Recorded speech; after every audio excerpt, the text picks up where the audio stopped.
नमस्कार दोस्तों, कैसे हैं आप सब। आज की डेली एमसीक्यू प्रैक्टिस में आपका स्वागत है। आज का जो पहला क्वेश्चन है वो है सुभाष चंद्र बोस आपदा प्रबंधन पुरस्कार को लेके। आपको पता है कि सुभाष चंद्र बोस जी की जयंती हमने मनाई थी। ठीक है, तो सुभाष चंद्र बोस जी की जो जयंती है उसके उपलक्ष्य में हमने सुभाष चंद्र बोस आपदा प्रबंधन पुरस्कार 2023 का वितरण किया था। ठीक है, तो ये पुरस्कार के रिगार्डिंग क्वेश्चंस दिया हुआ है। पहला स्टेटमेंट है that they are given only to the Indian national and institute, और दूसरा है उड़ीसा है state disaster management authority was won the only winner. तो बेसिकली पहला जो पॉइंट है कि ये सिर्फ इंडियन नेशनल या इंडियन इंस्टीट्यूट को दिया जाता है, और जो दूसरा है क्या सिर्फ ये उड़ीसा स्टेट मैनेजमेंट अथॉरिटी को दिया गया है।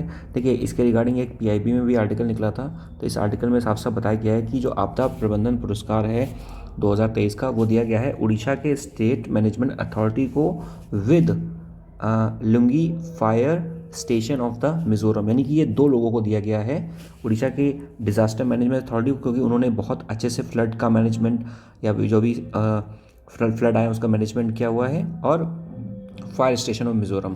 तो जो हमारा पहला जो दूसरा स्टेटमेंट है, क्या ये सिर्फ ओनली उड़ीसा की मैनेजमेंट अथॉरिटी को दिया गया है, तो ये गलत हो गया।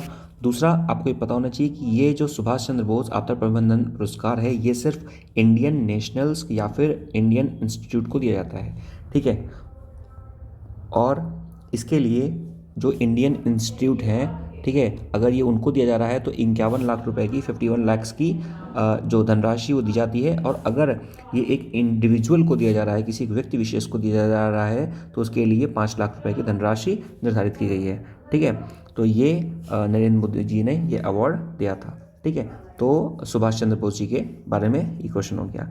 नेक्स्ट क्वेश्चन हम बात करते हैं कि which one of the following is the highest military honour in India, यानी कि भारत का जो हाईएस्ट मिलिट्री ऑनर है वो कौन सा है। पहला है कि परमवीर चक्र है या फिर अशोक चक्र है।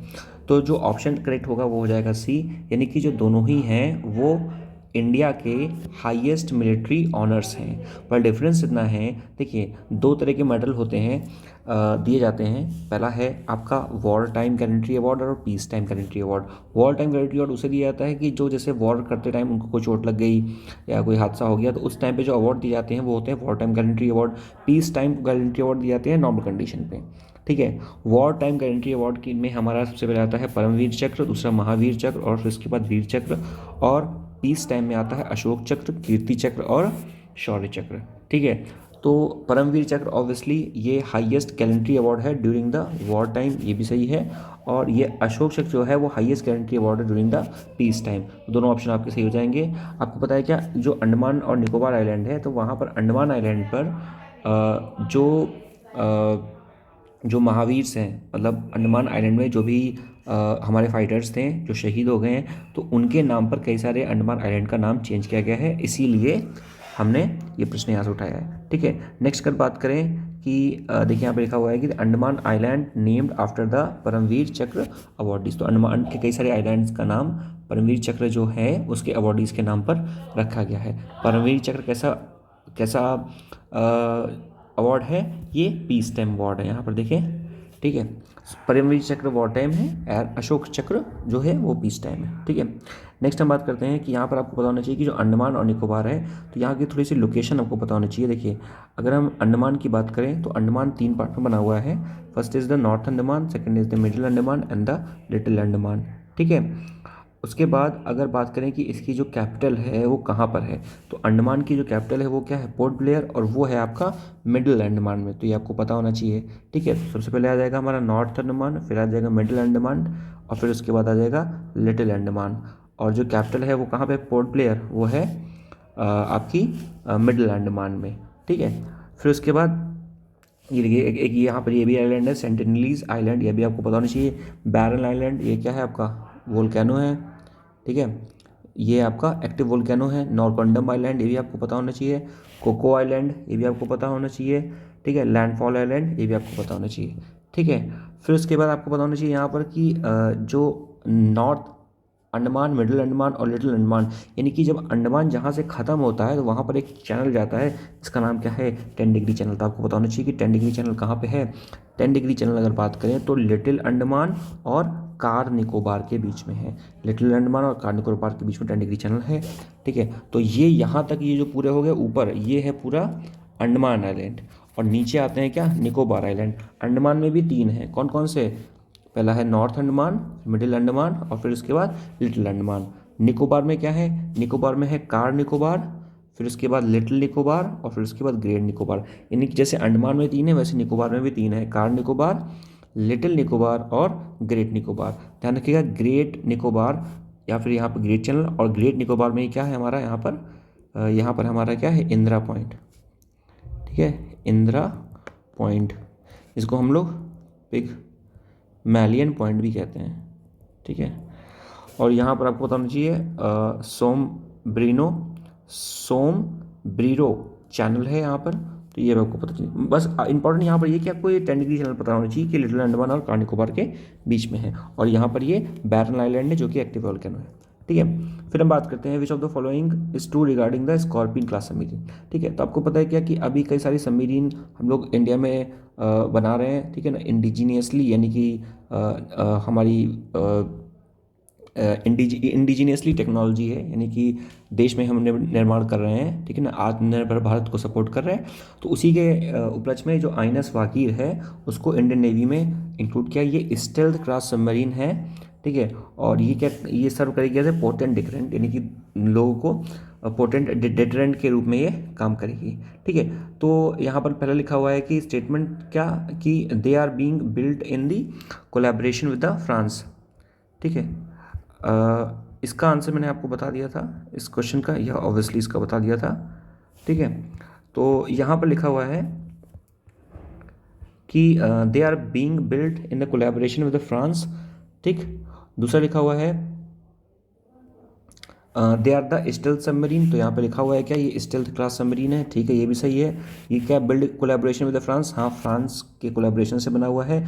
और 5 such submarine has been inducted into navy till date, अभी तक 5 सबमरीन आ चुकी हैं। तो यहाँ पे आपके 4 ऑप्शंस क्या हो गए, सही हो गए। देखिए यहाँ पे मैंने इसकी नेमिंग भी की हुई है, यहाँ पे आप देख सकते हैं, ठीक है। यहाँ पर 6 स्कॉर्पियन क्लास सबमरीन है जो कि आएंगी अंडर द P75 मिशन। तो P75 के अंतर्गत टोटल कितनी सबमरीन आएंगी, 6 आएंगी। 5 अभी तक आ चुकी हैं, कौन कौन सी हैं, INS कलवरी जो कि 2017 में आई थी, और खंडेरी 2019 में, और करंज 2021 में, वेला, ठीक है, 2021 में, और वागीर 2020 में, और ये वागश्री आनी है 2021 में। तो मतलब ये एक्सपेक्टेड था इतने आने को। तो अभी हम किस पे चल रहे हैं, अभी हम लोग वागीर पर चल रहे हैं, यानी कि हम लोग यहाँ पर हैं। अब इसके बाद कौन सी आएगी, वागश्री आएगी, और ये हम लोग किसके साथ कोलैबोरेशन में है, we are in the collaboration with the France, तो ये आपको पता चाहिए। नेक्स्ट बात करते हैं, what do you understand by the immune imprinting. तो इम्यून इम्प्रिंटिंग क्या, देखिए इसका एक आर्टिकल निकला था इम्यून इम्प्रिंटिंग के मामले में। तो इम्यून इम्प्रिंटिंग क्या है, इम्यून इम्प्रिंटिंग क्या करती है, ये जो हम लोग बूस्टर डोज बना रहे हैं, ठीक है, कोरोना वायरस के स्ट्रेन से लड़ने के लिए, उसमें क्या है, ये बेसिकली इफेक्टिव है। तो ये हमको पता होना चाहिए। तो इम्यून इम्प्रिंटिंग क्या है, बेसिकली इम्यून इम्प्रिंटिंग ये एक tendency of our immune system to repeat its immune response on the facing the similar thread as before. यानी कि जो भी हमारा इम्यून सिस्टम है, अगर उसको एक थ्रेड बार बार दिख रहा है, वही थ्रेड, ठीक है, तो वो उसके लिए सचेत हो जाएगा। जैसे आपको किसी ने धोखा दिया, तो आप एक बार धोखा खा के दोबारा धोखा नहीं खाओगे, ठीक है, ये दोबारा खा गए तो नेक्स्ट टाइम नहीं खाओगे। तो कहने का मतलब है कि एक बार जब हमारा इम्यून सिस्टम जो है उस चीज़ को समझ चुका है, तो जब दोबारा वो चीज़ें रिपीट होगी तो उसको अच्छे से वो रिस्पॉन्स कर सकेगा, यानी कि सिमिलर थ्रेट को फेस करने में अच्छे से वो सक्षम रहेगा, ठीक है। तो this is called the immune imprinting, ठीक है।